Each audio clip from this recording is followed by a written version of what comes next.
ஓகேவா? ஸ்டார்ட் பண்ணு. நாட்டு மக்கள் அனைவருக்கும் நாட்டு மாடு நலச்சங்க சார்பா வணக்கம். அதிகபட்சம் ஒரு நிமிஷம் இந்த வீடியோ பாருங்க. பிடிச்சவங்க அப்படியே ஷேர் பண்ணுங்க. வாட்ஸ்அப், பேஸ்புக் குரூப், இன்ஸ்டாகிராம் எதுல போட முடியுமோ போடுங்க. இந்த செய்தியை வெளியில கொண்டு போங்க. மீண்டும் ஜல்லிக்கட்டையும் மாட்டு வண்டி பந்தயத்தையும் தடை செய்ய சொல்லி பீட்டா மறு சீராய்வு பெட்டிஷன் போட்டாங்க. அந்த பெட்டிஷனை வழக்கு விசாரணைக்கு வாங்கியிருக்கு உச்சநீதிமன்றம். இது ரெண்டுமே சட்டப்படி குற்றம். இந்த பெட்டிஷன் எல்லாம் தள்ளுபடி பண்ணணும். வழக்கு விசாரணைக்கு எடுத்தது வராண்டு மீண்டும் ஜல்லிக்கட்டு தடை செய்யத்தான்.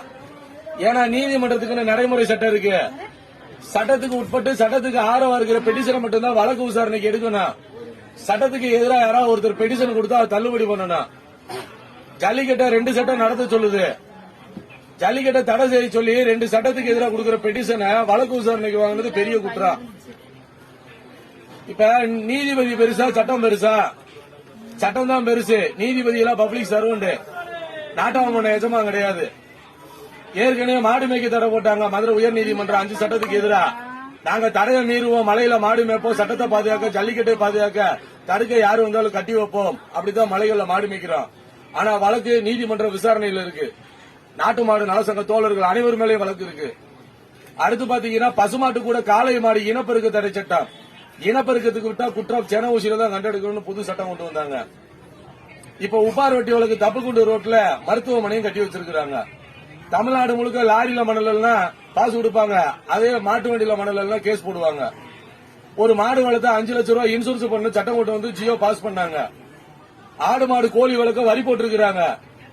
மாடுன்னு பேர்ல கூட இருக்க கூடாது. மாட்டு தாவணி பெரிய வரலாறு சின்ன அழில பொருளாம அளிக்கிறாங்க. இப்ப நீதிமன்றம், சட்டமன்றம், பாராளுமன்றம் எல்லாமே சட்டத்துக்கு கட்டுப்படும். ஆனா பண்பாட்டுக்கும் பாரம்பரியத்துக்கும் அந்த சட்டமே கட்டுப்படும். தமிழனோட அடையாளமே சிந்து சமவெளி நாகரிகம், அறப்பெரு மோஞ்சோரோட கல்வெட்டு நாகரிகம். நம்ம காளை மாடு கீழடி உட்பட மாடை நம்ம பாதுகாக்கல, மாடுதான் நம்மளை பாதுகாக்குது.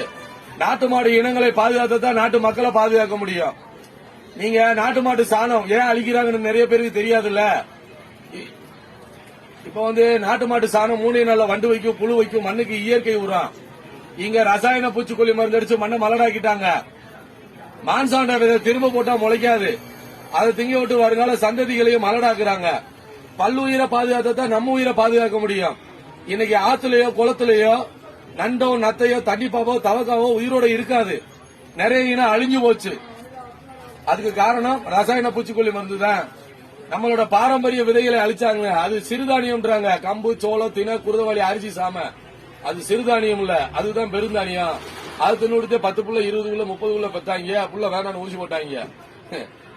இப்ப போற விதைய தின்னா செயற்கை கைத்தறிக்கு சென ஊசி தான். 10 வருஷத்துக்கு முன்னாடி தேனிக்குள்ள ஒண்ணு இல்ல. இப்ப நகரத்துக்குள்ள நிறைய இருக்கு. கிராமங்கள்ல வந்துருச்சு. மக்கள் மௌனமா இருந்தா நாளைக்கு நம்ம வீட்டுக்குள்ளே வரும்ல. ஊரா வீடு தீ பிடிக்குதுன்னு மௌனமா இருந்தா நாளைக்கு நம்ம வீடு தான் தீ பிடிக்கும். வெள்ளம் வர்றதுக்கு முன்னாடி அணை கட்டுவோம். அடுத்து பாத்தீங்கன்னா நாட்டு மாட்டு பால் மோர் தயிர் சாப்பிட்டு நம்ம தாத்தா பாட்டி சீயா இருந்தா நோய் இல்லாம 100 வயசு தாண்டி வாழ்ந்தாங்க. வெள்ளக்காரனை வேல்கம் எடுத்து விரட்டினாங்க. போராட்டம் இன்னைக்கு இப்படி வாங்க. அதனால சொல்லி முடிச்சிடுறேன். இன்னைக்கு நாட்டு மாடு இனங்களை அழிக்கிறதுனாலதான் இன்னைக்கு நம்மளோட ஆயுள் குறைஞ்சு போச்சு. நம்மளுக்கு நோய் வர காரணம் நம்ம மருந்து மாத்திரை வாங்கி சாப்பிடுறோம் பாருங்க. இதுதான் நாட்டு மாட்டு சாணம் இருந்தா உரம் வாங்குவோமா? பாரம்பரிய விதைகள் இருந்தா இன்னைக்கு மான்சாண்ட விதைகள் வாங்குவோமா? நோய் இல்லைன்னா மாத்திரை வாங்குவோமா? ஊசி ஓடுவோமா? இல்ல சென ஊசியில தான் புள்ள பார்ப்போமா? இயற்கையா வரவனால புள்ள பார்க்க முடியலன்னா இன்ஜெக்ஷன் வர எப்படிங்க புள்ள பார்ப்பான்? ஆட்டை கடிச்சு மாட்டை கடிச்சு மனுஷனை நேரடியா கடிச்சிட்டு இருக்கானுங்க.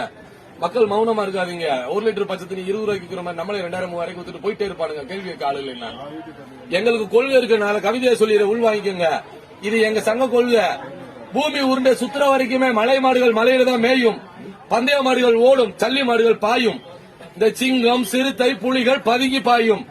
சல்லி மாடு நாட்டு மாடுனா பதுங்காம பாயும். அது சென்னை வள்ளுவர் கோட்டத்திலையும் பாயும். கடவுளுக்கு முன் தோன்றிய காளை மாடு துணை, யமனுக்கு முன் தோன்றிய எரும மாடு துணை. எழுத்துக்கள் எல்லாம் எண்ணுக்குள் அடங்கும், எண்ணு எதுக்கு அடங்காது. அது மாதிரி சித்தாந்தத்துக்குள்ள கட்சிகள் அடங்கலாம், காளை மாடு யாருக்கு அடங்காது. நம்ம கிட்ட இருக்கிற சொத்து நம்மளை பாதுகாக்காது, நம்ம கிட்ட இருக்கிற சத்து தான் பாதுகாக்கும். கோடி கோடியாய் சொத்து சேர்ப்பது மனித உயிரை பாதுகாக்காது. தேவையான அளவு நோய் எதிர்ப்பு சத்து தான் மனித உயிரை பாதுகாக்கும். சொத்து பாதுகாக்கிறாங்க Vijayakanth, Vivek, SP Balasubrahmanyam, MLA J Anbazhagan, MP Vasanthakumar. அவன்கிட்ட இல்லாத சொத்து நம்மள்கிட்ட இருக்கு. சொத்து பாதுகாக்காதுங்க, சத்து பாதுகாக்கும். அரசாங்கம் வீட்டுக்கு ஒரு மரம் வளர்க்க சொல்றாங்க, நீங்க நாட்டு மரமா வளங்க. அந்த ஒவ்வொரு மரத்துகளையும் வீடுதோறும் வீட்டுக்கு ஒரு நாட்டு மாடு வளங்க. அது இந்த மண்ணை பாதுகாக்கும், நம்மளை பாதுகாக்கும், அடுத்த சந்ததியும் பாதுகாக்கும். நன்றி வணக்கம். நாட்டு மாடு நல சங்கம் தமிழ்நாடு. எத்தனாம் தேதி போராட்டம் இந்த ஊர்? வர 9ஆம் தேதி கூடலூர்ல மாலை 6 மணிக்கு பழைய பேருந்து நிலையத்தில் நாட்டு மாடு நல சங்கம் சார்பா கூட்டம்.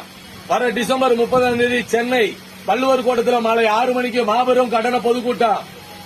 மாட்டுக்காரவங்க, மக்கள், மாடுபிடி வீரர்கள், விவசாயிகள், ஆதரவாளர்கள் அனைவரும் வந்து கலந்துக்குங்க. இந்த வீடியோவை பார்த்து உங்களால எவ்வளவு தூரம் வெளியில இந்த செய்தியை கொண்டு போக முடியுமோ கொண்டு போங்க. நன்றி வணக்கம். அனைவரும் கூட்டத்திலே சந்திப்போம், ஆர்ப்பாட்டத்திலே சந்திப்போம், பொதுக்கூட்டத்திலே சந்திப்போம். இன்னும் எத்தனை வழக்கு வந்தாலும் அதையும் சந்திப்போம். நன்றி வணக்கம். நாட்டு மாடு நல சங்கம்.